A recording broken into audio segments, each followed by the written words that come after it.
What is happening, you guys? I planned on being here about a half an hour ago. Did not plan to have sunglasses on, but it's bright out here in Florida.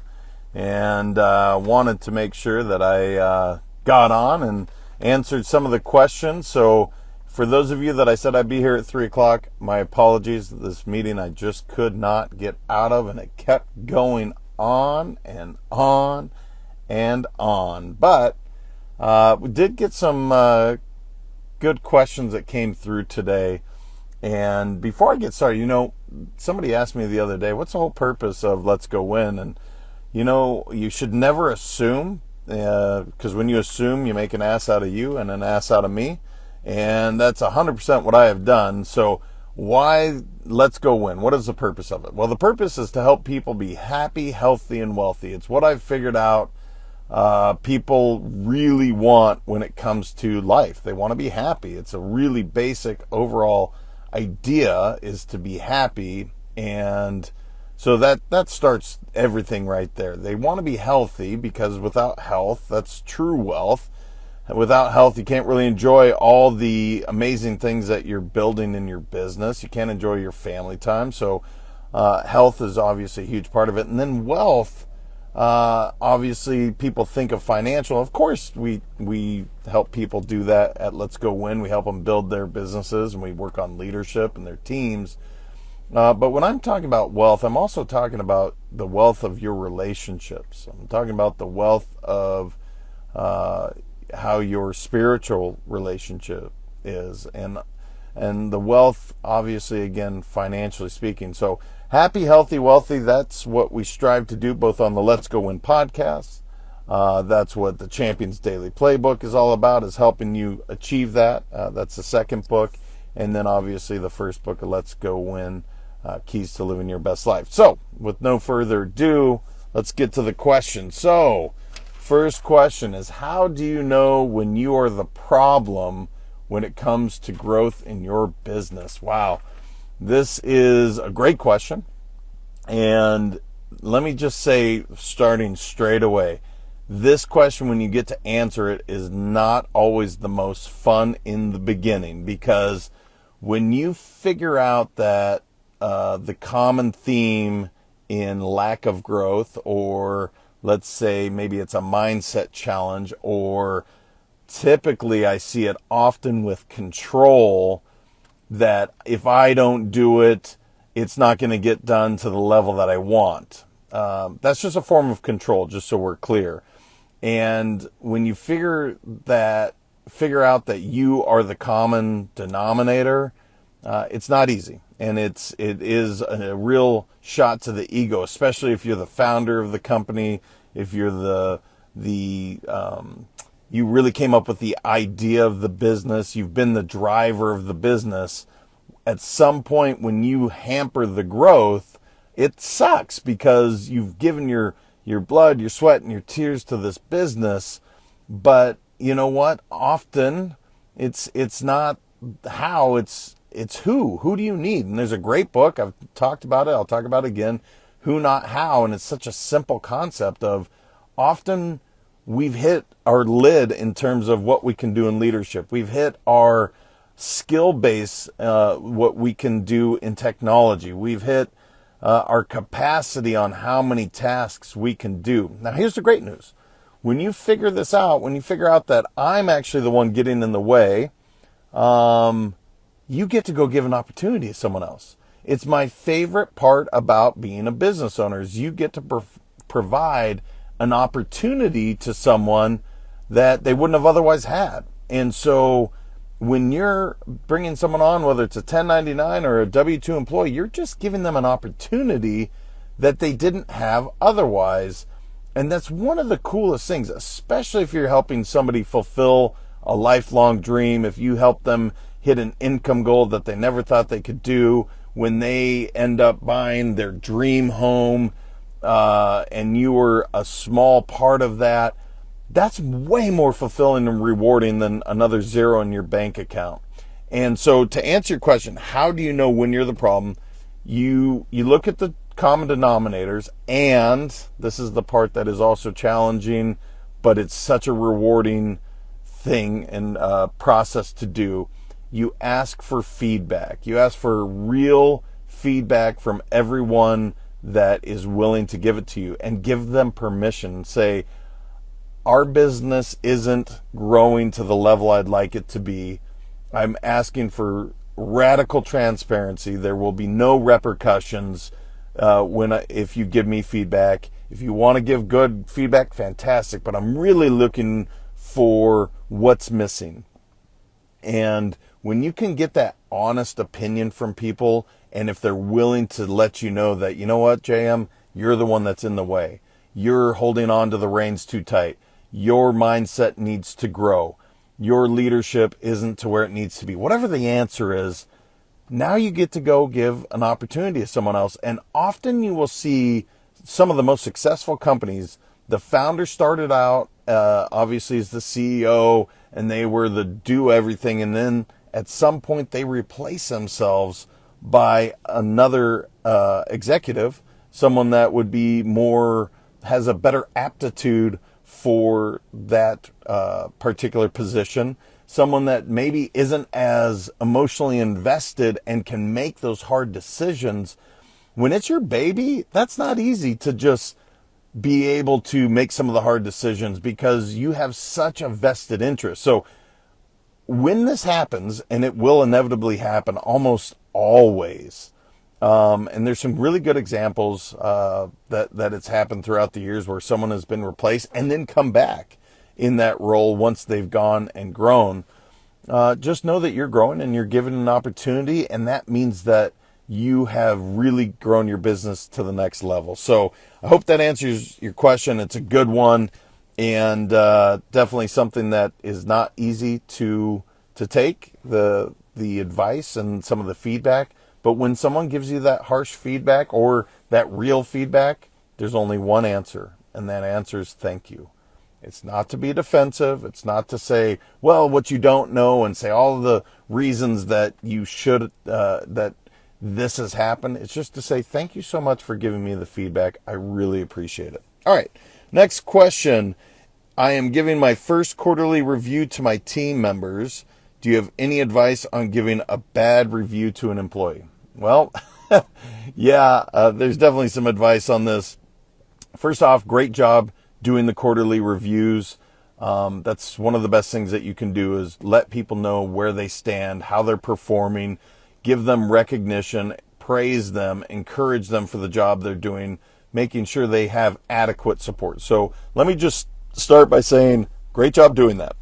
Now, when delivering any sort of challenging news, you want to deliver it with what Gary Vee calls kind candor. He actually really put that, because I speak in very transparent terms. I'm extremely direct, but often that gets lost if you don't apply the kind part of it.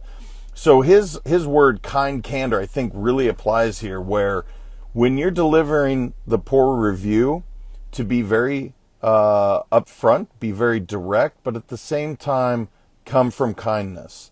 Let them know that you appreciate what they've done, even if their performance isn't where it's at. Because here's what you'll find so often. This is what's fascinating about how poorly we typically have chosen maybe the wrong role. Maybe they're in the wrong position. And so often when you figure out, you didn't perform because you didn't know the expectations of yourself. Well, that's not actually on them. Or let's say they didn't perform because they really don't like what they do on a daily basis. They might just be in the wrong role, and it happens frequently. But if they are in the right role and they're just not performing, if you've covered all those bases, you've come from a place of curiosity, and you seek to understand that they have all the adequate support, they know their expectations.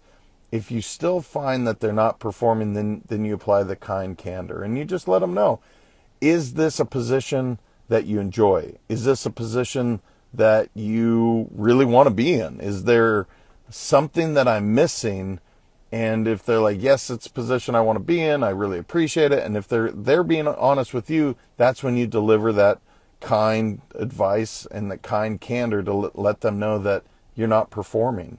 And if we've checked all these boxes, that you have the support, you know your expectations, you know the goal, you're clear on the vision, maybe we just have you on the wrong role. And often this is where you'll see a big weight get lifted off their shoulders. And this is where you find them saying, you know what, you're right. I'm not doing what I really want to do. This isn't my dream occupation. I want something different. That's where you can support them. And what's so funny about our world is it will come around. They will work with you in some capacity, often in another role. Maybe they're even your leader in something else, because you help them find a great position. And if you treat it with kindness, it does always come back around in a positive manner. And I'm not saying I've always done that. I definitely have a couple of moments in my career that I wish I could take back. But I apologize for them and repaired those relationships. But there's a few where I wish, I could have handled that much better. And you just don't ever want to burn bridges because, look, people want to perform. Sometimes they're just not in the right role. So that's interesting. Second week in a row, we've had some real conversations about laying people off. And I guess what I would tell you is it's okay. And just treat yourself with some grace and some kindness as well with the person that you're delivering to. All right, I love this next question. What are some good books I can recommend to my team that will help boost their drive for results? All right, so this is an interesting question because often the books that are on the subject are pretty dry. They're pretty boring. And so I'm going to give you 3 that I really think are pretty well done. I'm not saying they're the most entertaining books in the world, but they really do help. And the first one is called Drive by Daniel Pink. This book did take me a long time to read for whatever reason, and I really respect Daniel, and I think he's a good author, but I just struggled with some of the reading for some reason. But the concept, I still talk about ROWE, or results only work environment, with almost every leadership group that I deal with.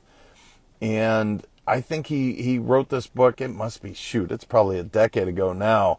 But really, the whole idea is not focused on just the hours or time that somebody puts in, but rather, what are the results that you're getting? Because that's ultimately, as a business owner, that's what you're looking for. Is you really shouldn't give a shit how much time somebody spends at doing their job, unless they're in retail, of course, then you have to be there for those hours. But you really want the results. And when you can allow people to have the freedom to do their job, the autonomy to make decisions and do their job, if they get the results, who really cares how they did it, as long as it's compliant and ethical? And so I think that's really, if you were to boil that book down, Drive by Daniel Pink is a good one. The second one I recently just finished, and it's Measure What Matters, and that's from John Doerr. And this is really a Silicon Valley book that talks about, some of the biggest companies in the world, including Google. They talk about a lot of the executives in the tech atmosphere, and the overall idea is key performance indicators, and really simplifying everything and getting clarity across organizations. And it's funny how often when we do these goals, and actually the meeting I just came out of, where we're trying to have this vision statement or this mission statement that sounds really good, but then you ask somebody later, what are we trying to accomplish? And it's too damn complex to remember. So when it comes to this, I think the beauty of this book is that it talks about really simplifying everything and then using cascading communication to get it across to everyone in the organization. When you boil things down to simplicity and you really start focusing on those key performance indicators, now you can really affect the business. So that would be book number 2, is Measure What Matters by John Doerr. And lastly, one of my favorite books, it's one that, I haven't read it for a while, but I think I've read this book probably 10 times now, and that's The Advantage by Patrick Lencioni. I think he's brilliant. I think this book is overall talking about culture, and in my opinion, your company will succeed and or fail all based on culture. And I think Patrick just nailed it in this book. Now, he's written another one recently, the six working types of genius, or something along those lines. But look up Lencioni, and he's really talking about finding your passions, making sure that you are culturally aligned, and simplifying the business. In the book, The Advantage, he talks about six specific questions that every business should ask. And it's remarkable how much he simplifies the business and how that allows you to be scalable. So I love that question. Obviously, books is a huge part of my life and something that I'm passionate about. Actually, somebody asked me today, what are you reading? And I'm reading like 5 books, which is a bit much right now. But it's something that changes your perspective. And when it comes to books for helping your team perform, those are 3 of the ones for sure. The other one I have to mention, I always do, is Man's Search for Meaning by Viktor Frankl. It's just an amazing perspective book. Think and Grow Rich. Those are the 2 I read every single year, no matter what. And I'll put a shameless plug for Let's Go Win, The Keys to Living Your Best Life. Somebody sent me a picture of them reading it on the airplane today, and he said, dude, this book is awesome. Thank you so much. And you know what? That felt good to hear, but it makes me happy that, what was written has helped him in his business. And that's the whole idea, is I want you guys to be happy, healthy, wealthy. And that's why we do all this. So if there's no other questions, I see some of you joined. I would love to get more questions from you because they're good ones. And we're talking about some of the real leadership challenges that we have in today's environment and real life scenarios that I'm passionate about helping others with. So I don't see anything else. All right, you guys, I will see you next time, and I will be on time for 3 o'clock Eastern, and we'll talk more on leadership, performance, and mindset. I appreciate you all. Have a great one.